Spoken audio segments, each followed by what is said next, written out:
If you want to remove weight from a lot of hair and long hair, stick around. I'm going to show you just how to do that. We're going to be using the Hisako shears today. These are 6.5-inch shears. These are called the Nami Classics, and they are a cobalt steel mixed with VG10. So these are very durable, high performing. They keep their sharpness for a very long time, and I will definitely link that below so you can check them out. And we're gonna start right now. This is Emma, and as you can look at the previous cut, these layers that have grown out to this point here, I wanna get rid of this weight line, and I actually would like to frame the face a little bit more, starting at the very top of the cheekbone, basically. So we're gonna do a long curtain fringe, open this face up, expose the cheekbone a little bit more, and then I'm going to round in with some soft layering around the face. I don't want it to be too specific. I'd like for it to fall soft, because I really want to get away from doing stacked layers through the rest of the hair. Emma deals with a lot of frizz, and everything can expand quite a bit when we stack those layers in. So that's why I want to minimize it. Now, as far as the length goes, I'm actually going to be doing some channel cutting, point cutting, and really just getting rid of too much of a hedge on the bottom, because I'm going to be taking about 4 inches off of the bottom, and I would like for it to fall softly. So I'm going to show you just how you can do that. We're going to go ahead and get Emma shampooed, and we're going to part off, and then we're going to start the cut. So with a traditional classic French layered look, we typically start with the perimeter at the very bottom first, and then we establish the guide for the layers. But I'm going to do it reverse this time. I'm actually going to start out with a heavy layering through the face and start out with the framing, and then I'm going to go into the disconnected layer through the top. That's going to tell me what needs to happen through the bottom. So afterward, we're going to go into the perimeter. So we're going to kind of flip everything reverse. So first we're going to start out with the framing around the face. The best way to do this is looking at your comb on the very top of the head. When you look at the comb, you can see where it takes off from the head right here, like a diving board. So if you rotate that around, that's kind of the zone you want to live in. So everything from there forward is going to go forward through here. And I'm going to pull everything to the side as well, right where the hair wants to split naturally. I'm going to take my hand and push it open. And right where that wants to split is kind of the zone that I'm going to stick to. So I'm going to do that on each side. And we're going to do the same thing on the other side. We're going to pull everything forward, pop it open. And where that wants to split is where I'm going to let that open up. It's not going to be perfect or exact on each side, so starting out this way first, and then we can clean everything up afterward. But this is going to give you an idea of where you really want to start, where the hair naturally wants to split. Next, we want to establish where the shortest piece is. So I take my comb once again, and I lay it against the very top of the forehead. So right where that hairline is at the very top of the head, you can kind of see, I'll pull her to the side here so you can see a little bit better. Right where that takes off through there, I'm going to create a little triangle in that space through the very center. Unfortunately, Emma does part in the center, so this makes my job really easy. I'm going to start at the center part. And of course, if you're working with a side part, you'll do the exact same thing. You're going to work off of that center part. So I'm going to divide those out of the way now. Give it a little bit of a twist so it stays organized and out of my way. I'm going to take the very center now, and I'm going to drag everything forward using the fine tooth of my comb. Now the key here is to not hold a lot of tension. So I'm going to hold it very loosely. And as I was saying before, I want this piece to fall right around the cheekbone and have some bend to it. So you ideally want to go more for the center of the cheekbone, not the highest point, but the center of the cheekbone. So that tells me it's going to fall right around the lip. So if I start with the top of the lip, of course, I can always go shorter. But using this as a range is really helpful when you're trying to determine where that length needs to go. And I'm going to carve almost like a little triangle in the very center of where my section is through here. Just like that, I'm mimicking the triangle shape at the very top. Next, I'm going to expand these out, and these are going to become my guide. So I'm going to take the side that I already pre-sectioned out. I'm going to drag everything over the eyebrow, not forward, but to the side. And I'm going to notch a little bit into the side here. I already know that I want it to go short to long, so I'm going to use this piece as my inspiration here, opening my shears up. And I'm going to just give a nice close all the way down, short to long. I'm going to do the exact same thing on the other side. Take that pre-section piece off from the side. This is covering up the recession area. I'm pulling everything forward, dragging it right over the eye, finding my point from the previous section, opening my shear all the way, and as I close it, I'm gonna walk it out, left to right, short to long. I now check to make sure that both sides are equal, and I can see, actually that's pretty good. The next step is to bridge the gap between the shortest piece and the longest piece. So I'm gonna grab my entire section that I just cut, bring it forward now. So now I'm fully over directing it, and I'm holding my hand there securely, and I'm just gonna point cut those shorter pieces until I get to my shorter guide. And now you can see a continuation from short to long, and I'll do the exact same thing on the other side here, dragging everything forward. You're over directing. This side here, all I'm worrying about is connecting these two pieces together, so very little amount. And those look pretty balanced. So there we have it. We have the start of our curtain fringe, and the rest of this I'm going to do when it's dry because I really want to read the hair. Fabric and hair is very similar to any other fabric. It looks very different when it's wet than when it's dry, and it's a lot harder to read it when it's wet. So we're going to wait until it's dry, but now we're going to do the rest of the framing work because I do want to have some softness around the face as I described. So I'm going to turn Emma's head to the side.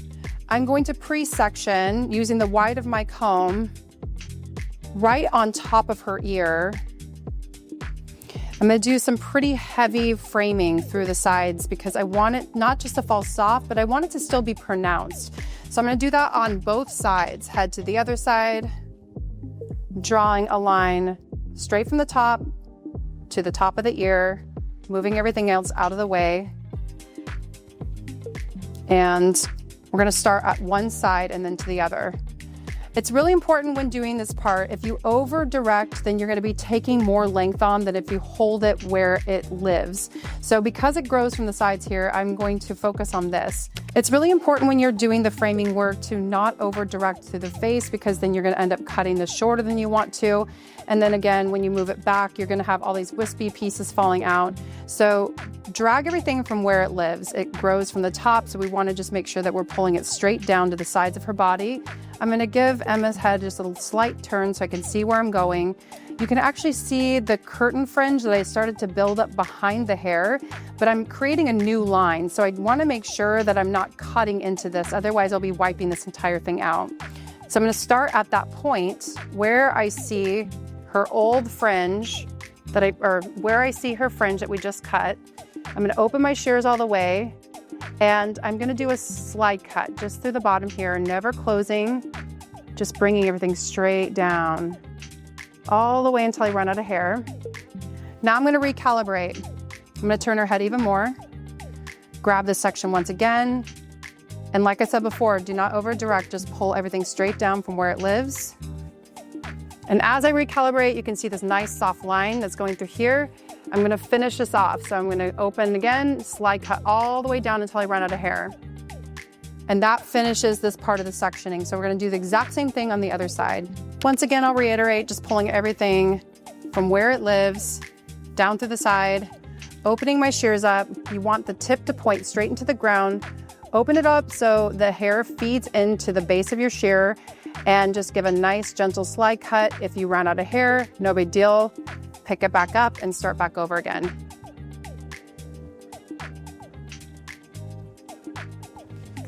Now I'm gonna take a look and just make sure that we are even Steven, and that looks pretty good.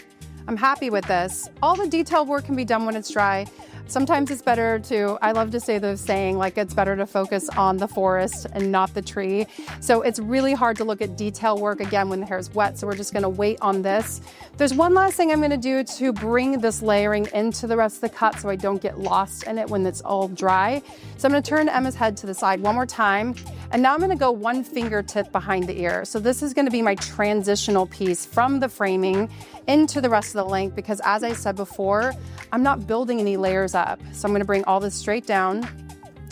I'm now gonna do a slight over direction. So the over direction is gonna happen from the back of the ear just to the lobe. So that's kind of a visual place for you to be able to see what we're doing. And you can see where her framing ended before. So we've got this nice channel cutting, and this is what I like to do. Starting at the top, sliding down, open again, Start at the top, slide down, and just keep doing this, walking yourself out until you run out of hair to cut. We're gonna go with that, and again, we're gonna check that out when it's dry. We're gonna do the exact same thing on the other side. Turn the head, one fingertip behind the ear from the top to the back. Over direct this forward from the back of the ear to the lobe. Take a look at your framing from before. Open up your scissors where you see the framing from before. Start a little bit higher up, slide down, open it again, slide down, and keep doing that until you don't have any more hair. There we go. It's important that you keep the ends intact, so don't overslide, because again, you can still go back into that when it's dry. We don't want to wipe it out completely. We just want to cause a little bit of friction in that weight portion. So that's going to give a little more air in the hair. We're now going to go into our disconnection. The disconnection, I'm actually going to have Emma tip her head down. And where I'm going to find the spot there is I'm going to actually take my comb once again. If I take the comb and lay it flat, I can see where the comb takes off here. So this is the beginning of that section. And I'm going to create a big round section at the very top of this crown. It's going to do a slight rounding. It goes slightly short to long. Then I'm going to take my comb once again and lay it along the back of the head. So this is laying flat against the base of the crown. And you can see where that stops right there. And this is where I'm going to bring everything in to a nice little triangle. So to reiterate, this is almost kind of a diamond section. It is more horseshoe shape in the front, and it comes to a point in the back. It almost even looks like it could be a heart in a way, but this is what you want your section to look like.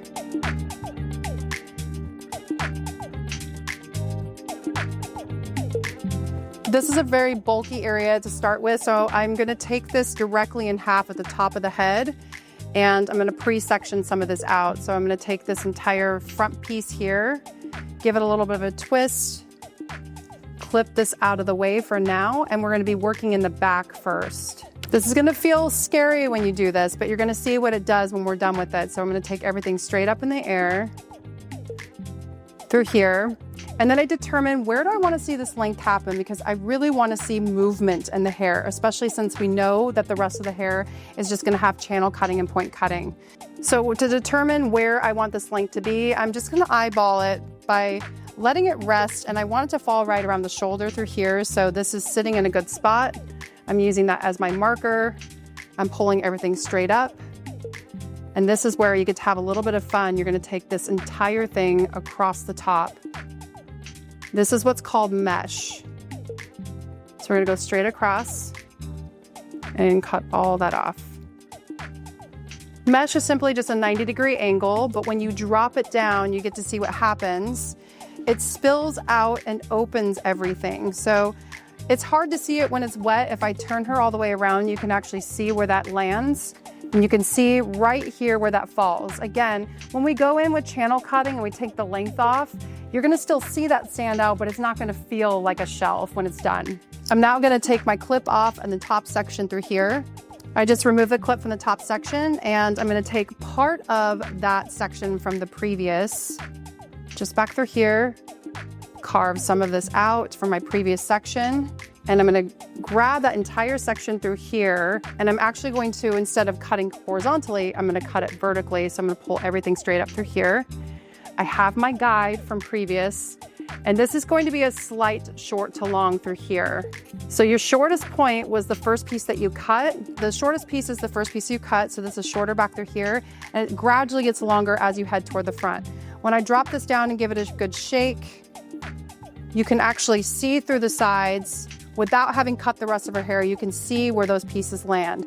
Now I get to have creative freedom and reign over where I want those layers to fall. If I do want to see a little bit more of this, I can bring more of it in from the front. But this is a good starting point just for the crown perspective, because if I want to get lots of height through here, I'm not disrupting all the rest of this length. So we're going to go ahead and stand up together now, and we're going to go into the perimeter, and then we're going to do the slide cutting and channel cutting.